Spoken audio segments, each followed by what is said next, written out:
I'm so averse to like dance music because it's made for the purpose of dancing. It has to have a strong beat. It has to be very predictable. I don't feel like I'm listening to an album that's made for you to dance. I feel like this is a beautifully written album that just happens to be dancey.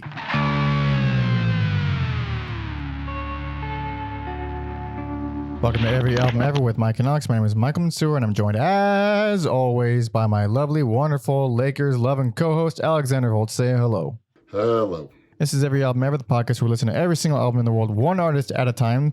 It's usually a new discography per episode, except for EAE singles episodes like this one, where we discuss a brand new album that just came out this year.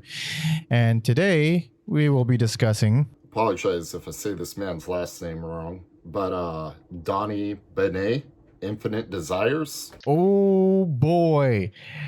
Going in completely and utterly blind for this one. We pulled this from our Discord, right? Yes, I don't know the person's real name, but they go by Dopes in the Discord.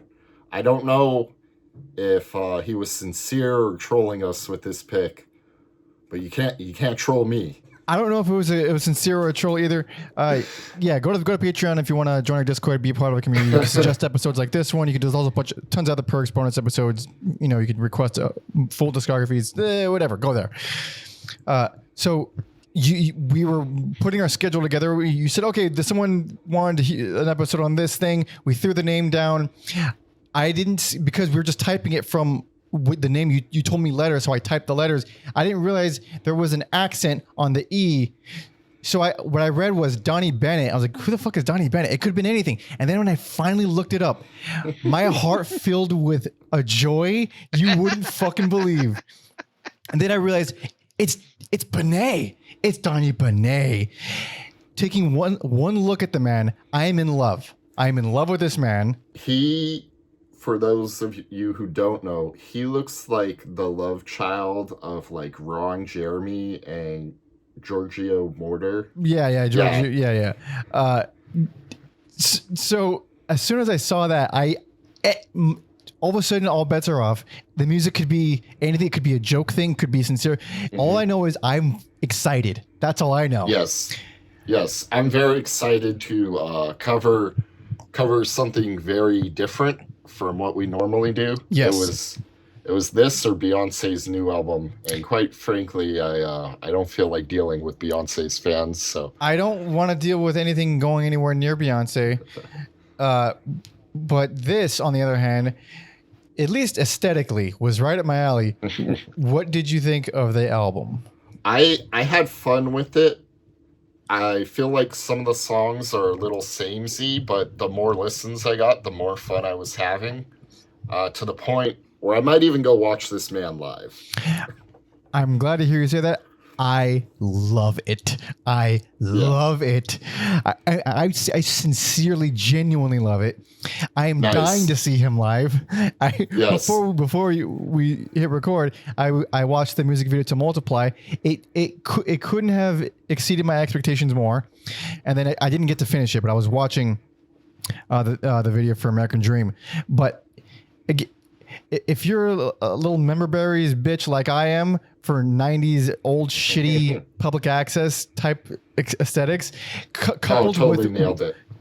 Beyond words, coupled with the man's just stunning look, and look, you get all that shit out of the way. It's fun. It's fun. It's funny to me. It's a fun little aesthetic, but when you get down to it, the fucking songs are just so damn good. Yeah, when I saw photos of him, I was like, is his hair a gimmick? Yeah. Like, is this a wig? Bald cap? And I don't think so. Like a skullet, popularized by Devin from Strapping Young Lad. Hell yeah. No, it's I don't think anything this man does is a gimmick. No, this feels very sincere, but it's also very self-aware, sincere and self-aware, which is about it's kind of, I mean, that's good. It's good. Yes, because from what I read about him, he's, a jazz music or, trained jazz musician. Yeah. So that is like his background.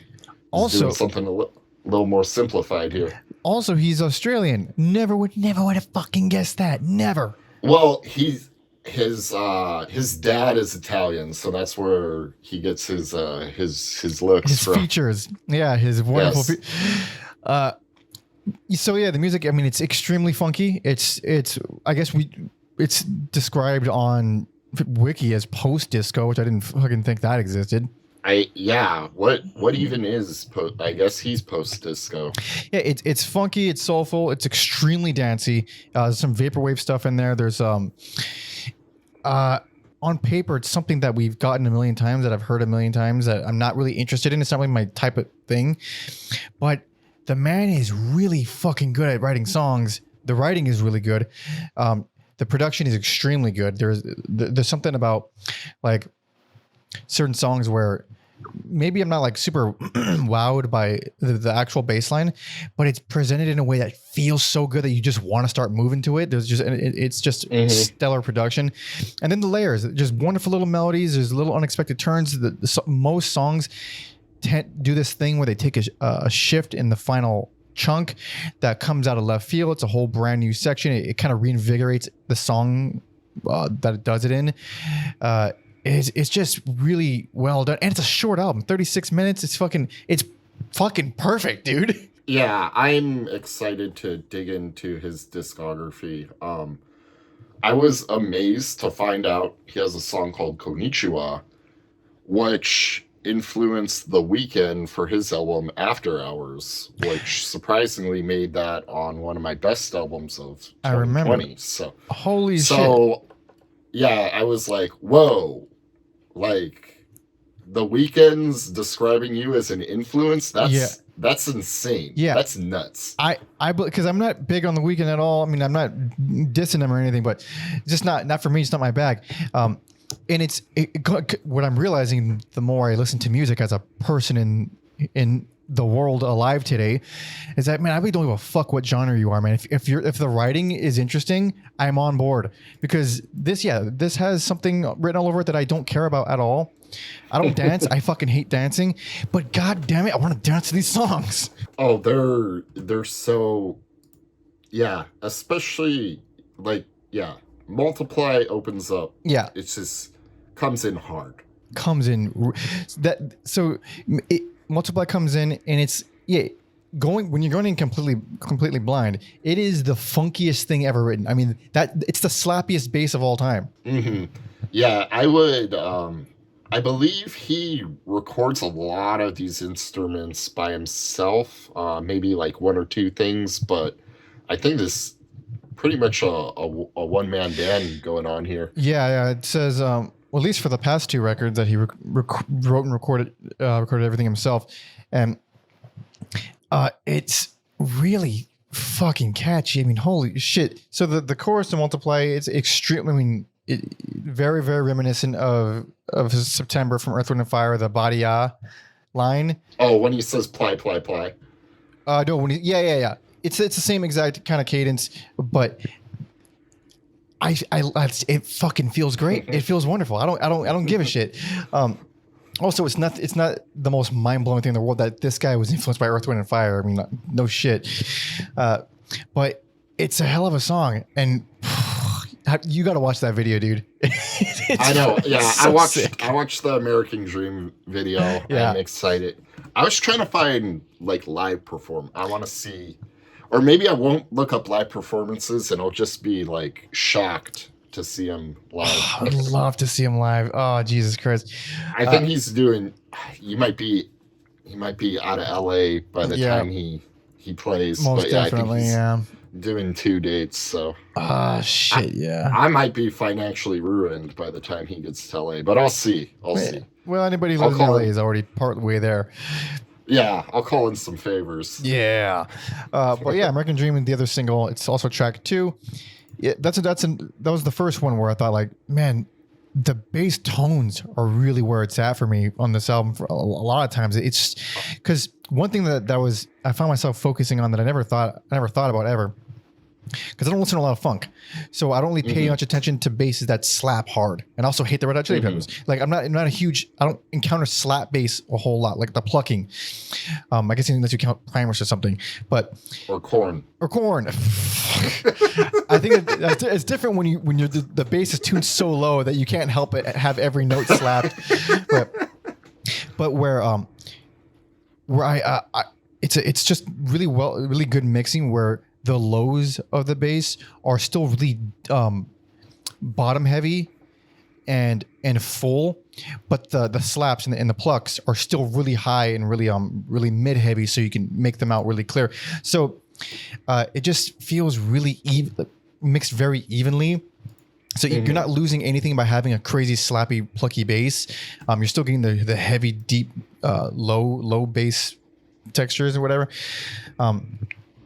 But yeah, I mean, and there's also a lot of beat boop layers, a lot of old school electronics, a lot of Kraftwerk style stuff. There's even moments where that reminded me of Kraftwerk that go past that. They go into like this guy was like listening to Kraftwerk when he wrote this because it feels like it rhythmically. Yeah, there's also a like Hal and Oates, influence throughout the album, probably throughout most of his music. So someone get this man on Daryl's house. Oh, dude, you'll fucking blow the goddamn roof off that. That'd be an all-timer right there. Oh, dude. Forbidden Love is a very vaporwave kind of stuff. It sounds like it almost reminds me like it could be a Biggie beat or something. Yeah, it's because it's real slow, it's sensual, it's smooth. You light some candles when you have a lady friend over. I find that's one of my favorite songs in the album. The synth lines, they're simple, but they're fucking brilliant. The way they open up the bass lines, fucking incredible stuff. Absolutely beautiful stuff. I mean, beautiful stuff. Then at 3:45, this section comes in with this killer bass and these fucking fantastic synth lines. It just revitalizes the whole song as if it wasn't already great. It's always like at the last minute or so. Yep. And sometimes I was like, I wish it would like change a little. It's like my nitpicky thing, criticism, I guess, is like, I wish like maybe it was more like a traditional solo where it's like in the middle instead of like always at the end, because man, the last minute of most of these songs I thoroughly enjoy. Like the outros never disappoint on this album, like you said. The outros are incredible.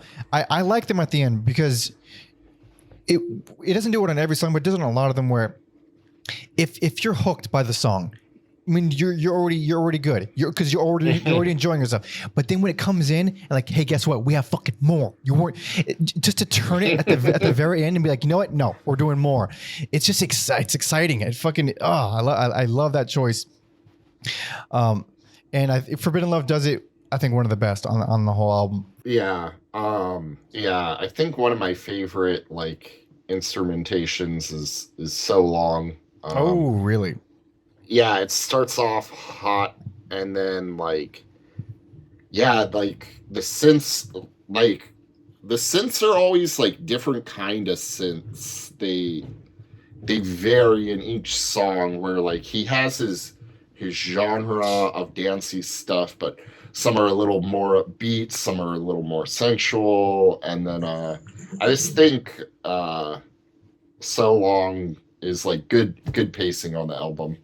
So it is good pacing. It's actually my least favorite song. I still like it, but I think it's really well paced because it's right. I mean, it's track five of 8. It's right in the middle, and up until that point, every song does a different kind of thing. It's all very very dancey and funky, but they do a different kind of thing. Like before that, Hold On Tonight sounds like fucking Rainbow Road music. It's really busy, memorable synth lines. Another amazing outro on that song. But then So Long comes in.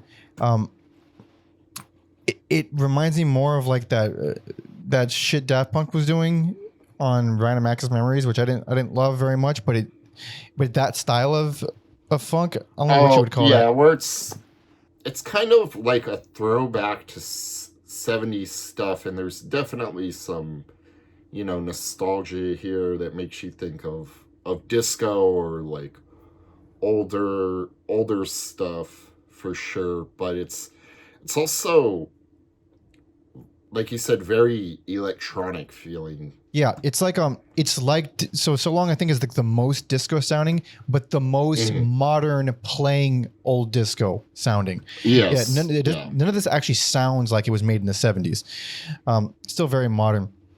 But for that one, it comes in with this super dramatic, crazy synth intro, and then goes into that sort of disco thing. But yeah, it's a good middle album track to kind of separate the first half from the second one, because after that we got fucking one of the best songs. I mean, Consensual Loving. Oh, I love me some Consensual Loving, baby. Who doesn't? Oh man, like it made me laugh because there's this when John Benjamin had his own TV show, he had this skit on there called The Consensual, where like he would film couples from a distance for like a little few minutes and then go up to them, like clearly people who are in relationships or married. He'd film them and then he'd go up to them with like a microphone and like explain that he was filming them. And he's like, "Excuse me, ma'am, so I have some footage. When he touched your hand right there, was that consensual?" And be like, "Yes, he's my husband. Of course it was." And then he just go through every little interaction, like, was that consensual? And then, so this track made me think of that. Also, like, good restraint on, he could probably put saxophones on every sound, or on every song. Saved it for that Consensual Loving.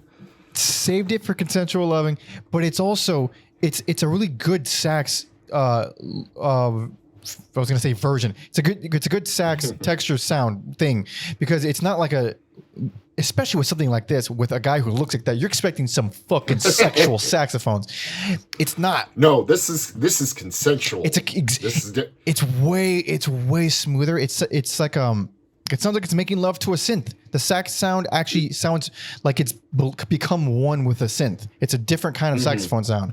So it's a very good sound. He's got to beat those Ron Jeremy charges. So man, that guy is going to jail forever. Yeah, and he's like pretty much insane too. Like Jesus, man. The man looks like hell, and he deserves it. But also, if we're going to be talking about Consensual Loving, we got to talk about how much Michael McDonald energy is in that song. Oh, for sure. I brought up Hal and Oates, but there's definitely where there's Hal and Oates, Michael McDonald's usually not far away. Dude, it rules. I absolutely fucking love this song. It's one of my favorite on the album. It's so goddamn good. It feels even better following so long because it brings back the energy back up, makes things a little bit more, I don't want to say accessible, but a little bit more simplified, a little bit more like, it's a pick me up song. Whereas So Long was a little bit more dramatic, a little bit more lengthy, more emotional in a way. I will say So Long still features some funny lyrics, like So Long, I hope I see the back of you. Like he has like clever little, like almost like I've been reading about Jim Henson lately. I don't know, some of his lyrics made me think of like things Jim Henson would get a kick out of. So I didn't read too much of lyrics. I was just picking up little bits that I've heard. I'm surprised, but not disappointed at how not jokey it is.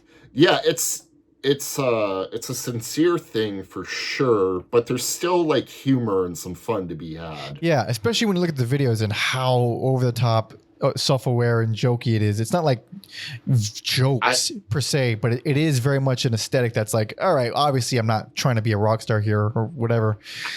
I don't think you choose to have that haircut and have that facial hair without having a sense of humor about yourself. Not to mention the fucking album covers, dude. They're incredible. Dude, the album covers, they're so fucking good. They're so good. I fucking love it so much. I'm gonna have to get you a shirt if I go. I'm gonna have to get you a shirt if I go. Wear it proudly. I'm an instant fan. It's pretty rare where even when I get an album or I find an album from a band that I've never heard, where I love it. And then I want to go back to the even when I love it, sometimes it's I still never listen. For example, I still never listened to Black Country New Road's first album because I'm so in love with that second album that I don't find myself in the mood to kind of go this for some reason. I just want to hear them all, baby. I want to absorb it all. I think because it's short, it's digestible, and it's like, hey, I want some more. So yeah. Oh man, it just feels good. It perks me up too. But Go Now is the one that I think has the most Kraftwerk energy out of the whole album. That is the darkest, and not lyrically, but like if you're going on a night drive, that song's going on the playlist. 100%. Way darker. The types of synths are very Kraftwerky, but specifically on the verse, the rhythmic choices that they're doing, the actual rhythm of it, man, I couldn't not hear Kraftwerk on that. I mean, it's crazy how much it reminds me of it, which is just cool because you would only know that if you've listened to a lot of Kraftwerk, where like if someone just in passing as a joke heard Robots, they would think like they would see nothing in common with it.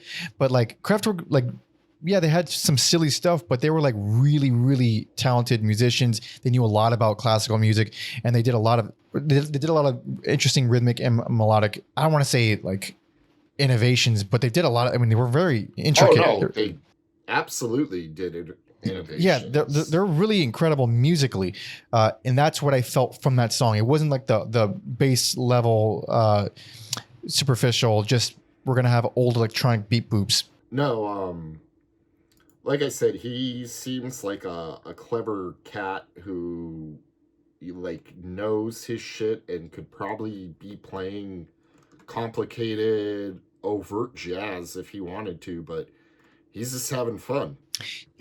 You feel the fun from it though. It's like I'm so averse to like dance music because it's made for the purpose of dancing. It has to have a strong beat. It has to be very predictable. It's made for the purpose of dance. This seems like this guy is. It's not I don't feel like I'm listening to an album that's made for you to dance. I feel like this is a beautifully written album that just happens to be dancey. Yeah. I guess I didn't. I've never thought about like what would thinking man's pop music be, and yeah, going back to like the disco thing, yeah, like nothing on here makes me think of like ABBA, just because that's my closest point of reference for disco. Check out that episode. Yeah, it is this like like this electronic dance, Hall & Oates tech or Kraftwerk thing, and interesting, fascinating dude. Super interesting, super fascinating. Last thing is just the closer, which I think is one of the best songs. Perfect closer, absolutely gorgeous. One of the strongest main riffs on the whole album. Yeah, that one's a little more reflective and insightful. It's not somber or sad, it's just like I said, insightful. I was surprised like that was some standout drumming for me on that track. I wasn't expecting like this more like introverted song for me to be like, hell yeah, the drumming rules on that song. Fuck, I mean it is wonderful. It has a great build up too, but it is a introspective song. It's more serious. It's more. But it's absolutely gorgeous. It even has a really nice piano intro, which we don't get any of that on the rest of the album. It's just fucking wonderful. I mean, the biggest surprise of the year for me so far. I mean, not even close. Holy shit! I mean, there is no second place because this is so far in first. Yeah, I guess it is also hard to be surprised because we have what we like. We're trying to stay on top of all that, and yeah. So this, I think we needed this, especially when we doing these super serious bands like Fetus and Grotus and anything that ends in US. Yep. Susan the Banshees, all that. Yeah, it's just a delight. And it makes me wish like funkier dancey bands didn't have such like dense discographies most of the time, because It's just such a nice palate cleanser. It really is, especially when it's in this digestible format of just 35 minutes or whatever.